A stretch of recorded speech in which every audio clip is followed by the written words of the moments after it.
আসসালামু আলাইকুম, সবাই কেমন আছেন? তো সকালের ব্লগ তো সবাই দেখেছেনই। তো এখন আমি রান্না করব। এখানে কুমড়ো বড়ি নিয়েছি, কয়েকটা ভাঙা এবং গোটা নিয়েছি, চচ্চড়িতে দিব এই জন্য। আর এখানে মাছ নিয়েছি, কয়েকটা মাছই নিয়েছি, চচ্চড়ি হবে এবং তরকারি হবে।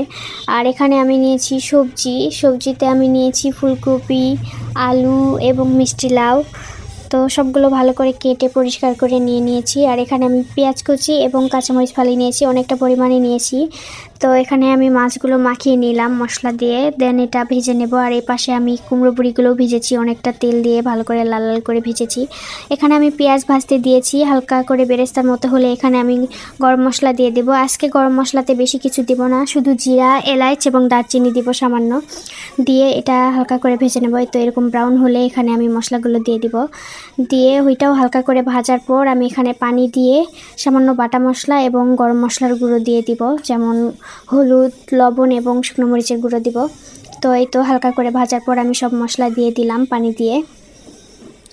তো দেওয়ার পর এটা আমি কষিয়ে নিব। তো কষাতে আমি আরও একটু পানি দিয়েছিলাম, দিয়ে ভালো করে কষিয়ে নিয়েছিলাম। তো অনেকটা সময় ধরে মশলাগুলো কষানোর পর আমি এখানে ভাজা মাছগুলো দিয়ে দিব। তো এই তো ভাজা মাছ দিয়ে দিয়েছি। এ পর্যায়ে দিয়ে মাছগুলো মশলার সঙ্গে মিশিয়ে নিব। মশলার সঙ্গে মাছ ভালো করে মিশিয়ে নেওয়ার পর এখানে পানি দিয়ে মাছটা ফুটতে দেব।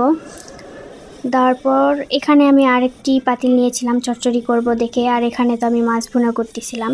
তো এখানে আমি পানি দিয়ে দিয়েছি মাছে, আর এখানে আমি কয়েকটা কাঁচামরিচ ফালি দিয়ে দিব এই পর্যায়ে। তো এই পাশে আমি চচ্চড়ি উঠিয়ে দিয়েছিলাম, এখানে পেঁয়াজ ভাজতেছি, এখানে সবজিগুলোও দিয়ে দিব। দেওয়ার পর মশলাপাতি সব দিয়ে দিব, বাটা মশলা, শুকনো গুঁড়ো মশলাগুলো, এবং এখানে পানি দিয়ে সব মাছ এবং কুমড়ো বড়ি দিয়ে দিয়েছি।